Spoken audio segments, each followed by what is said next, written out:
جناب F A ہدا صاحب کراچی، السلام علیکم۔ ہماری ویب سائٹ اہل سنت .net پر آپ کا دو سوال آپ کے موصول ہوئے، جواب عرض۔ آپ نے پہلے تو یہ پوچھا کہ برائے کرم قرآن و حدیث کے روشنی میں بتائیے کہ برادری میں شادی کرنا ضروری ہے۔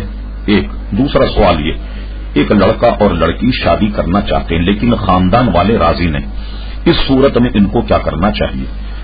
دیکھیے، ہر چند کے غیر برادری میں شادی کرنا جائز ہے۔ صحابہ کرام علیہم الرضوان کو دیکھیے، جانے کون کون سے شہر سے آئے لیکن انہوں نے مختلف برادریوں میں شادی کی اور مختلف برادریوں میں انہوں نے اپنی بیٹیاں بھی دی۔ اس کی مثال تو موجود ہے۔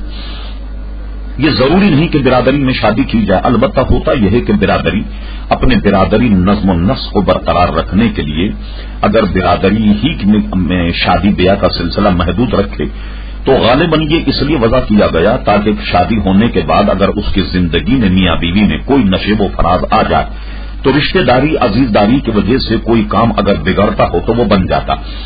غیر برادری میں دینے میں ذرا احساس ذمہ داری لوگوں میں کم ہوتا ہے، اس لیے اس غرض سے اگر برادری ہی میں شادی کی جائے، اس اعتبار سے کہ کوئی بھی اگر اونچ نیچ ہو تو برادری کے لوگ جو ہے آپس میں پڑھ کر ان میں صلح صفائی کرا، ان خیال کے ہوتے ہوئے تو اس میں کوئی حرج نہیں۔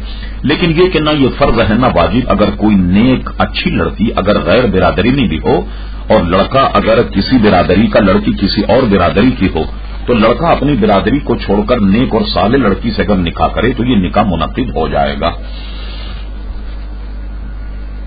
ایک لڑکا لڑکی شادی کرنا چاہتے لیکن خاندان والے راضی نہیں، اس صورت میں ان کو کیا کرنا چاہیے؟